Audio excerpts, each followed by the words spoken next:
ನೀವು ರಾಮಾಯಣ ನೋಡಿರಿ, ಮಹಾಭಾರತ ನೋಡಿರಿ, ಎಷ್ಟು ಕಷ್ಟಗಳಿದ್ದು. ಹರಿಶ್ಚಂದ್ರನಿಗೆ ತನ್ನ ಮಗನ ಹೆಣವನ್ನೇ ಹೆಂಡತಿ ತಾರಾಮತಿ ಕೈಯೊಳಗೆ ಹಿಡ್ಕೊಂಡು ಬಂದ್ಲು. ಒಂದು ಕಡೆ ಮಗನ ಹೆಣ, ಇನ್ನೊಂದು ಕಡೆ ಸತ್ಯದ ಪರಿಪಾಲನೆ. ನಮಗಂತೂ ಅಷ್ಟು ಕಷ್ಟಗಳು ಬಂದಿಲ್ಲ.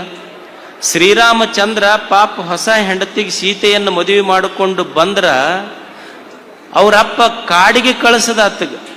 ನೀವು ಮದುವೆ ಮಾಡ್ಕೊಂಡು ಎಂದರ ಕಾಡಿಗೆ ಹೋಗಿರಿ, ನೀವೆಲ್ಲ ಊಟಿ, ಸಿಮ್ಲಾ, ಡಾರ್ಜಿಲಿಂಗಿಗೆ ಹೋಗಿರಿ.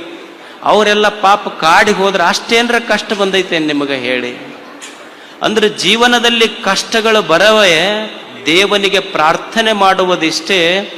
ಭಗವಂತನೇ, ನಾನು ನಿನ್ನ ಗರ್ಭಗುಡಿಯ ಮುಂದೆ ಪ್ರಾರ್ಥನೆ ಮಾಡುವುದು ಜೀವನದಲ್ಲಿ ಕಷ್ಟಗಳನ್ನು ಕೊಡಬೇಡ ಅಂತ ಮಾಡುವುದಿಲ್ಲ, ನೀನು ಕೊಟ್ಟ ಕಷ್ಟಗಳನ್ನು ತಾಳಿಕೊಳ್ಳುವ ಸಾಮರ್ಥ್ಯ ಕೊಡು ಅಂತ ಭಗವಂತನಿಗೆ ಬೇಡುಕೊಂತನಲ್ಲ, ಅವ ಸಂತ ಅಷ್ಟೇ, ಅವ ಶಾಂತ. ನಾವೇನು ಮಾಡ್ತೀವಿ, ಬುದ್ಧನಿಗೂ ಜೀವನದಲ್ಲಿ ಕಷ್ಟ ಬಂತು, ದುಃಖ ಬಂತು, ಬರಲಿಲ್ಲೇನು? ಅವ ದುಃಖ, ಬುದ್ಧನಿಗೂ ನಮಗೂ ವ್ಯತ್ಯಾಸ ಏನು ಅಂದ್ರೆ, ಬುದ್ಧ ದುಃಖ ಯಾಕೆ ಬಂತು ಅಂತ ತಿಳ್ಕೊಳ್ಳಕ್ಕೆ ಮನೆ ಬಿಟ್ಟ, ನಾವು ದುಃಖ ತಾಳಾರ್ದಕ್ಕೆ ಮನೆ ಬಿಟ್ಟಿವ ಅಷ್ಟೆ. ಅವ ದುಃಖ ಅಂದ್ರೆ ಏನಂತ ತಿಳ್ಕೊಳ್ಳಕ್ಕೆ ಮನೆ ಬಿಟ್ಟ, ನಾವು ದುಃಖ ಅಂತ ತಾಳ್ಕೊಳ್ಳಾರ್ದಕ್ಕೆ ಮನೆ ಬಿಟ್ಟಿವಿ. ನಮಗೆ ಕಷ್ಟಗಳು ಬಂದು ಅಂದ್ರೆ ನಾವೇನು ಮಾಡ್ತೀವಿ, ದೇವ್ರ ಹತ್ರ ಹೋಗ್ತೀವಿ. ಯಾವ ದೇವ್ರ ಚಲೋ ಅದಾವ ನೋಡ್ತೀವಿ. ರಾಮನ ಗುಡಿಗೆ ಹೋಗ್ತೀವಿ. ರಾಮ ಅಂತಾನ, ಏನ್ ನಿಮ್ಮದ ಚಲೋ ಇತ್ತು, ನಮ್ಮದೇನು 14 ವರ್ಷ ವನವಾಸಕ್ಕೆ ಹೋಗಿ ಬಂದ್ರು ಮುಗಿಲಿಲ್ಲ, ನಮ್ಮದು ಮತ್ತೆ ತ್ರಾಸಿತ್ತು. ರಾಮದೇವ್ರ ಚಲೋ ಇಲ್ಲ ಅಂತ ಹನುಮನ್ ದೇವ್ರ ಗುಡಿಗೆ ಹೋದೆವು. ಮಾರುತಿ ಗುಡಿಗೆ ಹೋಗಿ ನಮಸ್ಕಾರ ಮಾಡ್ದ. ಮಾರುತಿ ಕೇಳ್ದೆ, ಯಾಕೆ ಬಂದಿಯಪ್ಪ? ಭಾಳ ಕಷ್ಟ ಐತಪ್ಪ ದೇವ್ರೆ, ನಾನು. ಏನೈತಿ? ಏನಿಲ್ಲ, ಒಟ್ಟು ಕನ್ಯೆ ಹತ್ತುವಲ್ದು. ಅವ ಅಂದ ಮಾರುತಿ, ಮೊದಲು ಕೆಳಗಿಡಿ ನನ್ನ ಗುಡಿ ಬಿಟ್ಟು. ನೀ ಲಗ್ನ ಆದವ್ರು ಜಗಳ ಬಿಡ್ಸಕ್ ಹೋಗಿ ನಾವು ಹಂಗ ಕುಂತೀವಿ, ಇನ್ನು ನಮ್ದು ಏನು ಹರ ಇಲ್ಲ ಶಿವ ಇಲ್ಲ, ನೀವು ಲಗ್ನ ಆದವ್ರು ನಮ್ಮ ಸಮೀಪ ಬರಬೇಡ್ರಿ ಅಂದವ್. ಯಾರು ಗಣಪತಿ ಹತ್ರ ಹೋದ. ಅವ ಅಂದ, ಕೋಡಿ ಸುಮ್ಮನೆ ಆರಾಮಿರ್ಬೇಕು ನೋಡಿ, ನಾವು ಹೆಂಗೆ 5 ದಿವ್ಸ ಇದ್ದು ಮಜಾದಾಗಿದ್ದು 1 ದಿವ್ಸ ಹೋಗ್ಬಿಡ್ತೀವಲ್ಲ, ಹಂಗೆ ಹೋಗ್ಬಿಡೋದು ಅಷ್ಟ. ದೇವ್ರು ಏನು ಆಯುಷ್ಯ ಕೊಟ್ಟಾನ, ಆನಂದವಾಗಿದ್ದು ಹೋಗ್ಬೇಕಪ್ಪ, ಬಹಳ ತಲೆ ಕೆಡಿಸ್ಕೋಬಾರ್ದು ಅಂದವ್. ಅಂದ್ರೆ ಏನು ಜೀವನದಲ್ಲಿ ಕಷ್ಟಗಳು ಬರ್ತಾವ, ತಾಳ್ಮೆ ಇರಬೇಕು ಮನುಷ್ಯನಿಗೆ. ಯಾವನು ತಡ್ಕೊಂತನಲ್ಲ, ತಾಳ್ಮೆ ಇದ್ದವನು ಗುರು. ಶಾಂತಃ ಮಹಾಂತಃ. ಯಾವನ ಮನಸ್ಸು ದೊಡ್ಡದೈತಲ್ಲ ಅವ ಗುರು. ಯಾರ ಮನಸ್ಸು ದೊಡ್ಡದೈತಿ ಅವನೇ ಗುರು. ಗುರು ಅಂದ್ರೆ ಏನಲ್ಲ, ಯಾರ ಮನಸ್ಸು, ಯಾವನು ಹಸಿದವನೇ ಗುರು ಆಗಬೇಕಾದ್ರೆ ಏನೂ ಮಾಡಬೇಕಿಲ್ಲ, ಕಾವ್ಯ ಹಾಕಬೇಕಂತಲ್ಲ, ಹಿಮಾಲಯಕ್ಕೆ ಹೋಗಬೇಕಂತಲ್ಲ. ಯಾರು ಹಸದವನಿಗೊಂದು ತುತ್ತನ್ನ, ನೀರಡಿಸಿದವನಿಗೊಂದು ಕಪ್ ನೀರ, ಯಾರು ದುಃಖದಿಂದ ನಿನ್ನ ಹತ್ರ ಬರ್ತಾರ ಅವ್ರ ಕಣ್ಣೀರು ಒರೆಸಿ ನಿನ್ನ ಜೊತೆಗೆ ನಾ ಅದೀನಿ ಅನ್ನೋ 2 ಪ್ರೇಮದ ಮಾತು ನಿನ್ನನ್ನು ಗುರುವಾಗಿ ಮಾಡ್ತಾವಷ್ಟೇ. ಅದು ಗುರುತ್ವ. ಯಶ ಆತ್ಮ ಮಹಾನ್ ಸಹ ಮಹಾತ್ಮ ಅಷ್ಟೆ. ಅಂದ್ರೆ ನನ್ನವರು ಅಂತ ಭಾವ ಬರಬೇಕಷ್ಟೆ. ಅನ್ನವನ್ನು ಇಕ್ಕುವುದು, ನನ್ನಿಯನ್ನು ನುಡಿಯುವುದು, ತನ್ನಂತೆ ಪರರ ಬಗೆದೊಡೆ ಕೈಲಾಸ ಭಿನ್ನಾಣವಕ್ಕೂ ಸರ್ವಜ್ಞ. ಎಲ್ಲರನ್ನ ಯಾರು ನನ್ನವರು ಅಂತ ಅಪ್ಪುಗೊಂತಾರ ಅವರು ಗುರು ಆಗ್ತಾರಷ್ಟೆ. ಎಲ್ಲರನ್ನ ಅಪ್ಪಿಕೊಳ್ಳುವ ಗುಣ ಬೇಕು ಮನುಷ್ಯನಿಗೆ.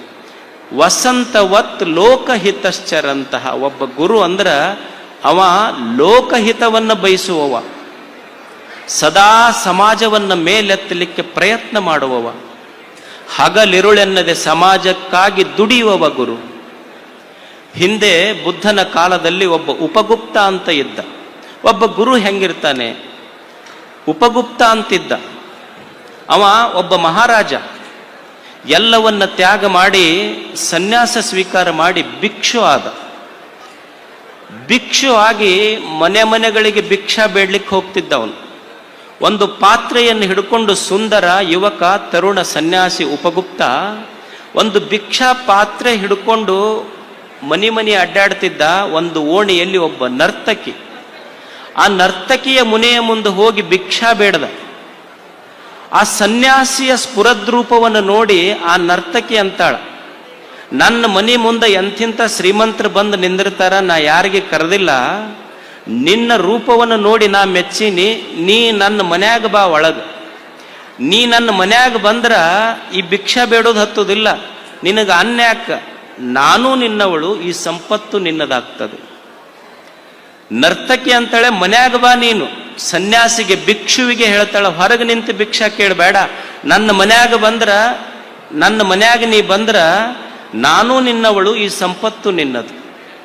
ಅವಾಗ ಉಪಗುಪ್ತ ಸನ್ಯಾಸಿ ಹೇಳ್ತಾನೆ, ನಾನು ಈಗ ಬಂದಿರುವುದು ಕೇವಲ ಅನ್ನದ ಭಿಕ್ಷೆಗಾಗಿ, ನಾನು ಈಗ ಬಂದಿರುವುದು ಕೇವಲ ಅನ್ನದ ಭಿಕ್ಷೆಗಾಗಿ, ಸಮಯ ಬಂದಾಗ ಬರುವೆ. ಒಂದು ಸ್ವಲ್ಪ ದಿವಸ ಹೋದ ಮೇಲೆ ಆಕೆಗೊಂದು ರೋಗ ಬಂತು, ನರ್ತಕಿಗೆ ರೋಗ ಬಂದ ಮೇಲೆ ಊರನ್ ಜನ ಎಲ್ಲ ಆಕೆಗೆ ಊರು ಬಿಟ್ಟು ಓಡಿಸಿದ್ರು, ಸಂಪತ್ತು ಕಸಗೊಂಡ್ರು, ಬಡಗಿ ತೊಗೊಂಡು ಹೊಡೆದ್ರು, ಕಲ್ಲು ತೊಗೊಂಡು ಒಗದ್ರು. ಎಲ್ಲೋ ಊರಿನ ಒಂದು ಸಣ್ಣ ದಾರಿಯಲ್ಲಿ ನರಳ್ತಾ ನರಳ್ತಾ ನರಳ್ತಾ ನರ್ತಕಿ ಬಿದ್ದಿದ್ಲು. ಆ ದಾರಿಯನ್ನು ಹಿಡ್ಕೊಂಡು ಉಪಗುಪ್ತ ಸನ್ಯಾಸಿ ಹೋಗ್ತಿದ್ದ. ಹೋಗುವಾಗ ನರಳುವ ಧ್ವನಿ ಅವನ ಕಿವಿಗೆ ಬಿತ್ತು. ನರಳುವ ಧ್ವನಿ ಅವನ ಕಿವಿಗೆ ಬಿದ್ದಾಗ ಅಲ್ಲಿ ಹೋಗಿ ಒಂದಿಷ್ಟು ಗುಟಕ್ಕೆ ನೀರು ಹಾಕಿ ಒಂದು ತುತ್ತು ಅನ್ನ ಆಕೆಯ ಬಾಯಿಯೊಳಗಿಟ್ಟು ತಲೆ ಮೇಲೆ ಕೈ ಆಡಿಸ್ತಾನೆ, ನೇವರಿಸ್ತಾನೆ. ಅವಾಗ ಆಕಿ ಬಿದ್ದಿರಿ, ಯಾರೋ ಹೊಡೆದು ಜನ ಹೊಡೆದಿದ್ರು, ಮೈತುಂಬ ರಕ್ತ ಹರಿತಿತ್ತು, ಬಟ್ಟೆ ಹರಿದಿದ್ದು, ನೆರಳ್ತಾ ಬಿದ್ದಂಥ ನರ್ತಕಿ ಹಿಂಗ್ ದಿಟ್ಟಿಸಿ ನೋಡ್ತಾಳ. ಅವನು ನೋಡಿ ಕೇಳ್ತಾಳ, ಇಲ್ಲ ಬಹಳ ವರ್ಷಗಳ ಹಿಂದೆ ನನ್ನ ಮನೆಯ ಮುಂದ ಭಿಕ್ಷಕ್ಕಾಗಿ ಬಂದಂಥ ಉಪಗುಪ್ತ ಸನ್ಯಾಸಿ ಅಲ್ಲೇನು ನೀನು? ಅವಾಗ ಆಕೆ ಹೇಳ್ತಾಳ, ಹೌದು, ನಾನು ಉಪಗುಪ್ತ ಸನ್ಯಾಸಿ, ನಿನ್ನ ಮನೆಯ ಮುಂದೆ ಭಿಕ್ಷೆಗೆ ಬಂದಿದ್ದೆ ಅಂತ. ಆ ನರ್ತಕಿ ಹೇಳ್ತಾಳೆ, ಅಲ್ಲ, ನನ್ನ ಹತ್ರ ಸೌಂದರ್ಯ ಇತ್ತು, ಸಂಪತ್ತಿತ್ತು, ಎಲ್ಲ ಇತ್ತು, ಅವಾಗ ನೀ ಬಾ ಅಂದ್ರೆ ಬರಲಿಲ್ಲ. ಸಂಪತ್ತಿತ್ತು, ಸೌಂದರ್ಯ ಇತ್ತು, ಅವಾಗ ಎಲ್ಲಾನು ಇತ್ತು, ಇದ್ದಾಗ ಕರೆದೆ ಬಾ ಅಂದ್ರೆ ಬರಲಿಲ್ಲ, ಈಗ್ಯಾಕೆ ಬರಕ್ ಹೋಗಿ ಅಂತ ಉಪಗುಪ್ತನಿಗೆ ಅಂತಾಳ. ಅವಾಗ ಸನ್ಯಾಸಿ ಅಂತಾನ, ನಿನ್ನ ಹತ್ರ ಎಲ್ಲ ಇದ್ದಾಗ ಬಂದವ ಗುರು ಆಗೋದಿಲ್ಲ, ನೀ ಬಿದ್ದಾಗ ಬಂದು ಎತ್ತವನು ನಿಜವಾದ ಗುರು ಆಗ್ತಾನೆ. ಇದು ಸನ್ಯಾಸ ಧರ್ಮ. ನಿನ್ನ ಹತ್ರ ಇದ್ದಾಗ ಬಂದವ ಗುರು ಆಗೋದಿಲ್ಲ, ನೀನು ಬಿದ್ದಾಗ ಬಂದು ನಿನ್ನ ಕೈ ಹಿಡಿದು ಎತ್ತೋವನು ನಿಜವಾದ ಗುರು ಆಗ್ತಾನೆ. ಒಬ್ಬ ಗುರು ಅಂದ್ರೆ ಅವ ವಸಂತ ಇದ್ದಂಗ, ವಸಂತವತ್ ಲೋಕ ಹಿತಶ್ಚರಂತ ತೀರ್ಣಾಹ ಸ್ವಯಂ ಭೀಮ ಭವಾರ್ಣವಾಂಜನಾನ್ ಅಹೇತುನ ಅನ್ಯೇನಾಪಿ ತಾರಯಂತಹ. ಒಬ್ಬ ಗುರು ಅಂದ್ರ, ಈಗ ನಿಮಗೊಬ್ಬ ಹೆಣ್ಮಗಳ ಹೆಂಡತಿ ಆಗ್ತಾಳೆ. ಯಾಕೆ ಆಗ್ತಾಳೆ ಅಂದ್ರೆ ಆಕಿಗೆ ನೀವು ತಾಳಿ ಕಟ್ಟಿರಿ, ತಾಳಿ ಕಟ್ಟಿದ್ದಕ್ಕ ಆಕಿ ಹೆಂಡತಿ, ನಿಮ್ಮ ಹೊಟ್ಟೆಯಲ್ಲಿ ಹುಟ್ಟಿದ್ದಕ್ಕ ಅವ್ರು ನಿಮ್ಮ ಮಕ್ಕಳು. ಅಂದ್ರೆ ಒಂದು ನಿಮಿತ್ತ ಐತಿ, ಒಂದು ಕಾರಣ ಐತಿ. ಅಂದ್ರೆ ಇವರೆಲ್ಲ ನಿಮಿತ್ತ ಬಂಧುಗಳು, ಒಂದು ಕಾರಣಕ್ಕಾಗಿ ಬಂಧುಗಳು. ಆದ್ರೆ ಒಬ್ಬ ಸನ್ಯಾಸಿ ಏನಿದಾನೆ ಗುರು, ಅವ ಯಾವ ಕಾರಣವೂ ಇಲ್ಲದೆ ನಿಮಗ ಅನಮಿತ್ತ ಬಂಧು, ಅವನು ನಿಮಿತ್ತವಿಲ್ಲದೆ ನಿಮಗ ಬಂಧನ ಬಂದು ಕೊಟ್ಟಿದ್ದಾನ, ನಿಮಗ ಸಂಬಂಧವನ್ನು ಇಟ್ಟುಕೊಂಡಿದ್ದಾನಲ್ಲ, ಅನಮಿತ್ತ ಬಂಧು ಒಬ್ಬ ಗುರು. ತಾನೂ ಬೆಳೆದಾನ, ತನ್ನ ಜೊತೆಗೆ ತನ್ನ ಸಮಾಜವನ್ನು ಮೇಲೆತ್ತುವಂಥ ಕೆಲಸ ಮಾಡ್ಯಾನ. ಒಂದು ಸಮಾಜವನ್ನು ಮೇಲೆತ್ತಬೇಕಾದ್ರೆ ಎಷ್ಟು ಕಷ್ಟ ನೋಡಿ ಒಬ್ಬ ಗುರುವಿನ ಹೋರಾಟ. ಒಬ್ಬ ಯೋಗಿ ಅಂದ್ರ ಅವ ತಾನು ಬೆಳೆಯುವುದಷ್ಟೇ ಅಲ್ಲ, ತನ್ನ ಸಮಾಜವನ್ನ ಬೆಳೆಸಬೇಕು, ಉಪಯೋಗಿ ಆಗಬೇಕು. ಒಬ್ಬ ಯೋಗಿ ಅಂತ ಯಾರಿಗೆ ಕರೆಯುವುದು ಅಂದ್ರ, ಎಲ್ಲೋ ಹಿಮಾಲಯದ ಬೆಟ್ಟದಲ್ಲಿ ಕುಳಿತು ತಪಸ್ಸು ಮಾಡುವನು ಯೋಗಿ ಆಗೋದಿಲ್ಲ. ಯಾರು ಲೋಕಕ್ಕೆ ಉಪಯೋಗಿಯೋ ಅವನೇ ನಿಜವಾದ ಯೋಗಿ, ಲೋಕೋಪಯೋಗಿ ಅವನು ಒಬ್ಬ ಗುರು. ಲೋಕಕ್ಕೆ ಉಪಯೋಗಿ ಆಗಬೇಕು. ಒಂದು ಸಮಾಜದ ಮನಸ್ಥಿತಿ ಏನಿದೆ, ಅವರನ್ನು ಕೇವಲ ಭೌತಿಕವಾಗಿ ಅಲ್ಲ, ಮಾನಸಿಕವಾಗಿ, ವೈಚಾರಿಕವಾಗಿ, ವಿಚಾರದಿಂದ ಎಲ್ಲರನ್ನು ಮೇಲೆತ್ತುವುದು, ನಮ್ಮಲ್ಲಿ ಆ ಭಾವನೆಗಳನ್ನು ತುಂಬುವುದು. ಒಬ್ಬ ಗುರು ನನ್ನಲ್ಲಿ ಅದ್ಭುತವಾದ ಭಾವನೆಗಳನ್ನು ತುಂಬುವುದು. ನಾನು ಸಣ್ಣವರಲ್ಲ, ನಾವು ಕನಿಷ್ಠ ಅಲ್ಲ, ನಾನು ಕೀಳಲ್ಲ, ನೀನು ದೊಡ್ಡವ, ನೀನು ಅತ್ಯಂತ ಉತ್ಸಾಹಿ, ನಿನ್ನಲ್ಲಿ ಸಾಮರ್ಥ್ಯ ಇದೆ ಅಂತ ಯಾವ ಗುರು ತನ್ನ ಶಿಷ್ಯರಲ್ಲಿ ವಿಚಾರಗಳ ಕ್ರಾಂತಿಯನ್ನು ತುಂಬುತ್ತಾನೆ, ಅವ ನಿಜವಾದ ಗುರು ಆಗ್ತಾನೆ. ತನ್ನ ಶಿಷ್ಯರಿಗೆ ಈ ಜಗತ್ತಿನಲ್ಲಿ ಯಾರೂ ಕೀಳಲ್ಲ, ಯಾರೂ ಶ್ರೇಷ್ಠ ಅಲ್ಲ. ಈ ಜಗತ್ತೇನಿದೆ, ದೇವನ ಸೃಷ್ಟಿಯ ನಿರ್ಮಾಣ ಏನಿದೆ, ಇಲ್ಲಿ ಯಾರೂ ಸಣ್ಣವರಿಲ್ಲ, ಯಾರೂ ದೊಡ್ಡವರಿಲ್ಲ, ದೇವನ ಮಕ್ಕಳಷ್ಟೇ. It is a divine park. ಇಲ್ಲಿ ಯಾರೂ ಸಣ್ಣವರಿಲ್ಲ, ಯಾರು ದೊಡ್ಡವರಿಲ್ಲ, ಎಲ್ಲರೂ ದೇವನ ಮಕ್ಕಳಷ್ಟೇ.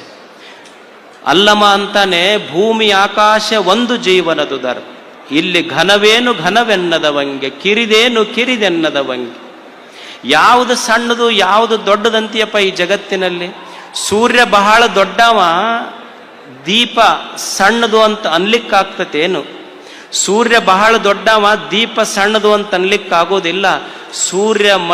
ಸೂರ್ಯ ಜಗತ್ತನ್ನು ಬೆಳಗಬಹುದು, ಆದರೆ ಮನೆಯ ಕತ್ತಲೆ ಕಳಗಬೇಕಾದ್ರೆ ಸೂರ್ಯ ಮುಳುಗದ ಮೇಲೆ ದೀಪವೇ ಬೇಕಾಗ್ತದೆ, ದೀಪ ಸಣ್ಣದನ್ಲಿಕ್ಕಾಗೋದಿಲ್ಲ. ಏನು ಹೂವ ಬಹಳ ಚಲೋ, ಬೇರೆ ಕನಿಷ್ಠ ಅನ್ಲಿಕ್ಕಾಗೋದಿಲ್ಲ. ಯಾಕಂದ್ರೆ ನೀರು ಕಳಿಸದೆ ಇದ್ರೆ ಹೂವು ಒಣಗಬೇಕಾಗ್ತದೆ. ಹೂವು ಮುಖ್ಯ, ಬೇರು ಮುಖ್ಯ ಜಗತ್ತಿಗೆ. ನಾವು ಒಂದು ದೊಡ್ಡ ಸಂಗಮರಿ ಕಲ್ಲು, ರಾಜಸ್ಥಾನದ ಮಾರ್ಬಲ್ ತಂದು ನಾವೊಂದು ದೊಡ್ಡ ದೇವಸ್ಥಾನ ಕಟ್ಟಿವ್ರಿ ಭಾರಿ ಅಂತಂದ್ರ, ನೀ ತಂದಿರಬಹುದು ರಾಜಸ್ಥಾನದ ಮಾರ್ಬಲ್ ಕಲ್ಲ, ಆದ್ರೆ ರಾಜಸ್ಥಾನದ ಮಾರ್ಬಲ್ ಕಲ್ಲು ಚಲೋ ಇರ್ಬೇಕಂದ್ರೆ ನಿಮ್ಮ ಊರಾಗಿನ ಒಂದು ಸಣ್ಣ ಚಿಪ್ ಇಡಬೇಕು. ಇಡದೇ ಇದ್ರೆ ಅದು ಕುಂಟತೈತದು ಅಷ್ಟೇ. ಎಲ್ಲವೂ ಬೇಕಾಗ್ತದೆ. ಇಲ್ಲಿ ಯಾರೂ ಸಣ್ಣವರಲ್ಲ. ಒಬ್ಬ ಗುರು ತನ್ನ ಸಮಾಜವನ್ನು ನಾವು ಸಣ್ಣವರಲ್ಲ ಅಂತ ತುಂಬುವುದವರಲ್ಲಿ ಒಂದು ಭಾವನೆ. ನಾವು ದೊಡ್ಡವರು ಈ ಜಗತ್ತಿನಲ್ಲಿ, ನಾವು ದೇವನ ಮಕ್ಕಳು ಅನ್ನುವ ಆತ್ಮವಿಶ್ವಾಸ ಅವರಲ್ಲಿ ತುಂಬಬೇಕು. ಯಾರೂ ಸಣ್ಣವರಲ್ಲ. ಇಲ್ಲಿ ನಮ್ಮಲ್ಲಿ ಕೀಳರಿಮೆ ಇರಬಾರ್ದು. We should never have inferior complex. ನಮ್ಮೊಳಗಿರಬಾರ್ದು. ಒಂದು ಸುಮ್ಮನೆ ಕತೆ ಹೇಳ್ತೀನಿ ಕೇಳಿ. ಒಂದು ಹುಡುಗಿ ವಯಸ್ಸಿಗೆ ಬಂದಿತ್ತು, ಅವ್ರ ಅಪ್ಪ ಮದುವೆ ಮಾಡ್ಬೇಕಂತಿದ್ದ. ಅದಕ್ಕೆ ಮದುವೆ ಮಾಡ್ಕೊಳ್ಳುವಾಗ ಅವ್ರ ಅಪ್ಪ ಹೇಳ್ದಂತ ಹುಡುಗಿಗೆ, ನೋಡವ ಮತ್ತು ನಿನಗೆ ವರ ನೋಡಕತ್ತೀವಿ, ಅಲ್ಲಿ ನಮಗೆ ಗೊತ್ತಿಲ್ಲಾರ್ದ ಮಂದಿಗೆ ಏನು ಹುಡುಕೋದು, ನಮ್ಮ ಓಣ್ಯಾಗ ಮತ್ತು ನಮಗೆ ಗೊತ್ತಿದ್ದ ಹುಡುಗ ಕಲ್ಲು ಹೊಡಿತಾನ, ಕಲ್ಲು ಹೊಡಿಯು ಹುಡುಗನ ಮದುವೆ ಆಗುವ ಅಂತ. ಅವಾಗ ಹುಡುಗಂತೂ ನಾ ಕಲ್ಲು ಹೊಡೆ ಹುಡುಗಗೆ ಮಾತ್ರ ಮದುವೆ ಆಗೋದಿಲ್ಲ ಅನ್ಲಕ್ಕೆ. ನಾ ಮದುವೆ ಆಗೋದಾದ್ರೆ ಅವ ಭಾರಿ ಶಕ್ತಿವಂತರಿರ್ಬೇಕು, ಅಂಥವ್ನ ಮದುವೆ ಆಗ್ತೇನೆ. ಅವ್ರಪ್ಪ ಅಂದ, ಮತ್ತು ನಮಗೆ ಕಲ್ಲು ಹೊಡೆ ಹುಡುಗ ಇಲ್ಲೇ ಓಣ್ಯಾಗ ಮಗ್ಗಲ್ ಗೊತ್ತೈತಿ, ಅದಕ್ಕೆ ಮದುವೆ ಆಗಿ ಬಿಟ್ಟಿದ್ರೆ ಮುಗಿತಿತ್ತು, ಅಂಥ ಶಕ್ತಿವಂತನ ಎಲ್ಲಿ ಕರ್ಕೊಂಬರಿಲ್ಲ ನಾನು, ನೀನ ಹುಡುಕು ಅಂದವ. ಅವಾಗ ಅಕ್ಕಿ ಹೇಳದ್ದು, ಬ್ಯಾಡ ನಾನ ಹುಡುಕ್ತೇನೆ ಅಂತ ಚಂದ್ರನನ್ನು ಕೇಳದ್ಲಕ್ಕೆ. ಚಂದಮಾಮ ನೀ ಭಾಳ ಚಂದ ಕಾಣ್ತೀನಿ, ನಿನಗೆ ಮದುವೆ ಆಗ್ತೀನಿ. ಅವ ಚಂದ್ರಂದ, ನೋಡವ ನಮಗೇನು ನೋಡಕ್ಕಷ್ಟ ಚಂದ, ನಾವು ಅದು ಸ್ವಂತ ಬೆಳಕಿಲ್ಲ, ಸೂರ್ಯನ ಬೆಳಕು ಬಿದ್ದ ಮೇಲೆ ನಮಗೆ ಬೆಳಕು ಬರ್ತೈತೆ ಅಷ್ಟೇ, ನಮ್ ಬೇಡ, ನೀ ಮದುವೆ ಆಗದಿದ್ರೆ ಸೂರ್ಯಾಗ ಮದುವೆ ಆಗ. ಅವ ಸೂರ್ಯನಿಗೆ ಕೇಳದ್ಲಕ್ಕಿ. ಅವ ಸೂರ್ಯ ಅಂದ, 15 ಲಕ್ಷ ಕಿಲೋಮೀಟರ್ ದೂರ ಇದ್ದಿದ್ದಕ್ಕೆ 50 ಬಿಟ್ಟು 56 ಅಲ್ಲೇ ಹೋಕ್ಕವು, ಆ ತಾಪಕ್ಕೆ ನೀನ್ ನನ್ನ ಮದುವೆ ಆಗ್ತೀವ, ಬೇಡ. ಮತ್ತು ಅಷ್ಟೇ ಅಲ್ಲ, ನಾವು ಎಷ್ಟೇ ಪ್ರಖರತೆ ಬೆಳಕಿದ್ರು ಒಂದು ಮೋಡ ಅಡ್ಡ ಬಂತು ಅಂದ್ರೆ ನಾವು ಕಾಣೋದೇ ಇಲ್ಲ. ನಮಗಿಂತ ಶಕ್ತಿಶಾಲಿ ಅಂದ್ರೆ ವರುಣದೇವ, ಮೇಘ ಐತೆಲ್ಲ, ಅವನ ಮದುವೆ ಆಗ ನೀನು. ಆ ಹುಡುಗಿ ಆ ಮೇಘದೂತನ ಹತ್ರ ಹೋತು. ಮೇಘದೇವನಿಗೆ ಕೇಳಿ, ಅಲ್ಲ ನಿನಗೆ ಮದುವೆ ಆಗ್ಬೇಕಂತ ಮಾಡೀನಿ. ಅವಾಗ ಮೇಘದೂತ ಹೇಳ್ದ, ಮೇಘದೇವ ನಮ್ಮದೇನು ಬೇಡವ, ನಮ್ಮದೇನು ಶಕ್ತಿವಂತರ ನಾವು ಅಲ್ಲ, ಒಂದು ದೊಡ್ಡ ಕಲ್ಲಿನ ಗುಡ್ಡ ಹಿಂಗೆ ನಿಂತು ಅಂದ್ರೆ ಮೋಡಗಳು ನಾವು ಎಷ್ಟೇ ಫೋರ್ಸ್ ಆಗಿ ಹೋಗ್ಲಿ, ಆ ಕಲ್ಲಿನ ಗುಡ್ಡ ನಮಗೆ ಹಿಡ್ಕೊಂತು ಅಂತಂದ್ರೆ ಮುಗಿತು, ನಾವು ಮುಂದಕ್ಕೆ ಹೋಗಕ್ಕೆ ಬರೋದಿಲ್ಲ, ನೀ ಮದುವೆ ಆಗದಿದ್ರೆ ಕಲ್ಲಿನ ಗುಡ್ಡಕ್ಕಾಗಂತ. ಆ ಹುಡುಗಿ ಆ ಕಲ್ಲಿನ ಗುಡ್ಡಕ್ಕೆ ಕೇಳದ, ಅಲ್ಲ ನೀ ನನಗೆ ಮದುವೆ ಆಗಿ, ನೀ ಬಹಳ ಶಕ್ತಿಶಾಲಿ ಅಂತಾರ. ಅವಾಗ ಅದು ಕಲ್ಲಿನ ಗುಡ್ಡ ಹೇಳ್ತಂತ, ನಾವೇನು ಶಕ್ತಿಶಾಲಿ ಅಲ್ಲ, ಆ ಕಲ್ಲು ಹೊಡೆ ಹುಡುಗ ಬಂದಂದ್ರೆ ನಮಗೊಂದು ಚಾನ ಹಚ್ಚಿ ಹೊಡೆದ್ರೆ ಪೂರಾ ಪುಡಿ ಪುಡಿಯಾಗಿ ಹೋಗ್ಬಿಡ್ತೀವಿ ನಾವು. ನೀ ಮದುವೆ ಆಗದಿದ್ರೆ ನಿಮ್ಮ ಓಣ್ಯಾನ ಕಲ್ಲು ಹೊಡೆ ಹುಡುಗಾಗ ಅಷ್ಟೇ, ನೀ ಏನು ಆಕಾಶದ ಕಡೆ ನೋಡಬೇಡ ಅಂತ. ಅಂದ್ರೆ ಯಾರೂ ಸಣ್ಣವರಿಲ್ಲ, ಎಲ್ಲರೂ ದೊಡ್ಡವರು ಈ ಜಗತ್ತಿನಲ್ಲಿ ಅಷ್ಟೇ. ಅದಕ್ಕೆ ಒಬ್ಬ ಗುರು ಒಬ್ಬ ಶಿಷ್ಯನಲ್ಲಿ ಅರಿವನ್ನ, ವಿಚಾರವನ್ನ, ಜಾಗೃತಿಯನ್ನು ಮೂಡಿಸುವವನು ನಿಜವಾದ ಗುರು ಆಗ್ತಾನೆ. ಆ ದಿಶೆಯಲ್ಲಿ ನಿಮ್ಮ ಗುರುಗಳು ಇಡೀ ಸಮಾಜದ ಮಕ್ಕಳಿಗೆ ಅವರಲ್ಲಿ ಶಿಕ್ಷಣವನ್ನು ತುಂಬುವುದು, ಶಾಂತಿಯನ್ನು ತುಂಬುವುದು, ಏಳಿಗೆಯನ್ನು ತುಂಬುವುದು, ಅಭಿವೃದ್ಧಿಯನ್ನು ತುಂಬುವುದು, ಇದೆಲ್ಲ ಗುರುಗಳು ಮಾಡ್ತಾ ಇದ್ದಾರೆ. ಅಂಬೇಡ್ಕರ್ ಅವರು ಒಂದು ಸುಂದರ ಮಾತು ಹೇಳ್ತಾರೆ, ಪ್ರತಿ ಸಮಾಜಕ್ಕೂ ಶಿಕ್ಷಣ ಎಷ್ಟು ಮುಖ್ಯ. ನಿನ್ನಲ್ಲಿ 2 ರೂಪಾಯಿ ಇತ್ತು ಅಂದ್ರೆ 1 ರೂಪಾಯಿ ನಿನ್ನ ಆಹಾರಕ್ಕಾಗಿ ಖರ್ಚು ಮಾಡು, 1 ರೂಪಾಯಿದು ಪುಸ್ತಕ ತಗೋ. ನಿನ್ನ ಹತ್ರ 2 ರೂಪಾಯಿ ಇತ್ತು ಅಂದ್ರೆ 1 ರೂಪಾಯಿ ಊಟ ಮಾಡು, ಆಹಾರಕ್ಕಾಗಿ ಖರ್ಚು ಮಾಡು, 1 ರೂಪಾಯಿದು ಪುಸ್ತಕ ತಗೋ. ಯಾಕಂದ್ರೆ 1 ರೂಪಾಯಿ ಕೊಟ್ಟ ಖರೀದಿಯ ಆಹಾರ ನಿನ್ನನ್ನು ಬದುಕಿಸ್ತೈತಿ, 2 ರೂಪಾಯಿ ಕೊಟ್ಟು ತಗೊಂಡ ಪುಸ್ತಕ ನಿನ್ನನ್ನು ಹೆಂಗ ಬದುಕಬೇಕು ಸಮಾಜದೊಳಗೆ ಅನ್ನುವುದನ್ನು ಕಲಿಸ್ತೈತಿ. ಪುಸ್ತಕ, ಶಿಕ್ಷಣ ಅಷ್ಟು ಮುಖ್ಯ. ಅದಕ್ಕಾಗಿ ಇಲ್ಲಿ ಗುರುಗಳು ಒಂದು ಶಿಕ್ಷಣ, ಸಮಾಜ ಎಲ್ಲವನ್ನು ಮಾಡಿದ್ದಾರೆ. ಅದಕ್ಕಾಗಿ ನಮ್ಮಲ್ಲಿ ಯಾವಾಗಲೂ ಕೀಳರಿಮೆ ಬೇಡ. ರವೀಂದ್ರನಾಥ್ ಟ್ಯಾಗೋರ್ ಅಂತಾನೆ, ದೇವರೆಲ್ಲದಾನ, ಹೀ ಈಸ್ ದೇರ್.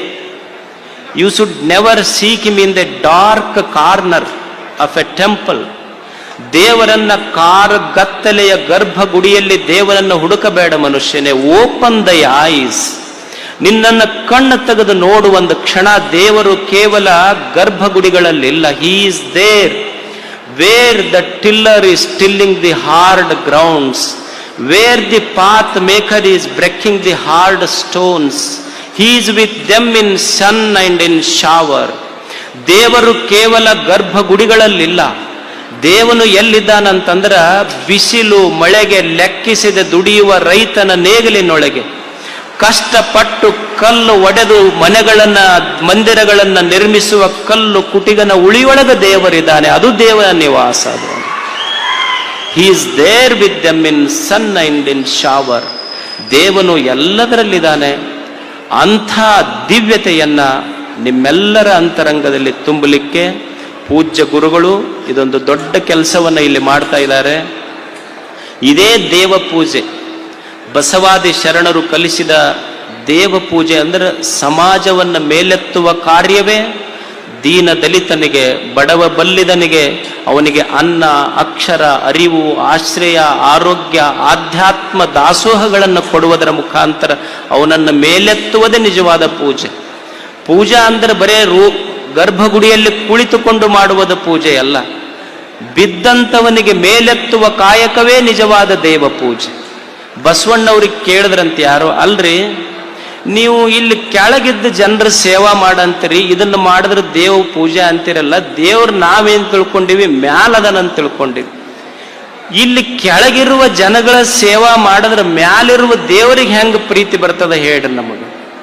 ಜನ ಕೆಳಗದರ, ಇವ್ರ ಸೇವಾ ಮಾಡಿದ್ರೆ ಮ್ಯಾಲಿರುವ ದೇವರಿಗೆ ಹೆಂಗ ಪ್ರೀತಿ ಬರ್ತದೆ. ಅವಾಗ ಬಸವಣ್ಣವ್ರಂತಾರ, ನೋಡ್ರಪ್ಪ, ಈಗ ಒಂದು ತೆಂಗಿನ ಗಿಡ ಐತಿ.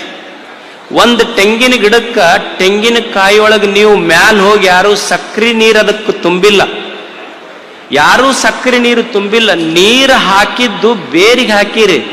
ಬೇರಿಗೆ ನೀರು ಹಾಕಿದ್ರು ಮುಟ್ಟಿದ್ದು ತೆಂಗಿನ ಕಾಯಿಗೆ ಹೆಂಗ ಮುಟ್ಟೈತೋ ಹಂಗ ಈ ಜಗತ್ತಿನೊಳಗಿರುವ ಜನರನ್ನ, ಬಡವರ ಬಲ್ಲಿದರ ಸೇವೆ ನೀ ಕೆಳಗಿದ್ದವನಿಗೆ ಮಾಡಿದೆ ಅಂದ್ರೆ ಅದು ಮ್ಯಾಲಿದ್ದ ದೇವರಿಗೆ ತಾನೇ ಮುಟ್ತೈತದು ಅಂತ.